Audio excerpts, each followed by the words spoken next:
এটা হচ্ছে ভাঙড়ের উত্তর কাশীপুর এলাকা। এখানে আই লাভ মোহাম্মদ সাল্লাল্লাহু আলাইহি ওয়াসাল্লাম একটা ব্যানার লাগানো ছিল ঠিক এই জায়গাটায়, দেখতে পাচ্ছেন এই যে গাছ লাগানো আছে সেখানে। এখানকার এলাকার লোকজনের অভিযোগ যে পুলিশ রাত 12টার সময় এসে একজনকে তুলে ডেকে নিয়ে রাত 1টা-1:30টার সময় এসে পুলিশ ডেকে নিয়ে কিন্তু সেই আই লাভ মোহাম্মদ লেখা যে ব্যানার ছিল সেই ব্যানার কিন্তু তুলে নিয়ে খুলতে বাধ্য করেছে বলে এখানকার লোকজন অভিযোগ করছেন। এবং আজকে এখানকার পাড়ার লোকজন, তার গ্রামের লোকজন তারা এক জায়গায় হয়েছে বলে, তো কি হয়েছিল আমি একটু জিজ্ঞাসা করার চেষ্টা করব, কেন পুলিশ খুলে নিয়েছিল। কালকে আমরা ব্যানারটা লাগিয়েছিলাম দুপুরবেলা, ঠিক আছে।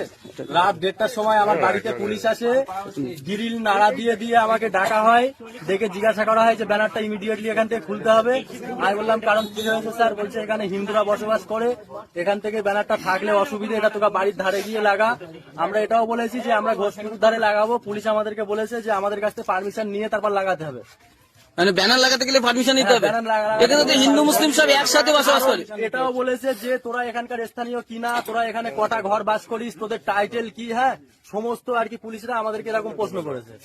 কটার সময় এসেছিল? তখন রাত 1:30 বাজে আমার বাড়িতে পুলিশ যায়, গিয়ে গিরিন নাড়া দিয়ে আমাকে ডাকা হয়। আমি বাইরে আসি, কেউ ছিল না। আমি ফোন করেছিলাম আমার পাড়ার ছেলেদের কাছে, কেউ ফোন রিসিভ করিনি, যার কারণে আমি একা খুলতে বাধ্য হয়েছিলাম ব্যানারটা, ঠিক আছে। কি নাম তোমার? আমার নাম সাবির ধুকরে।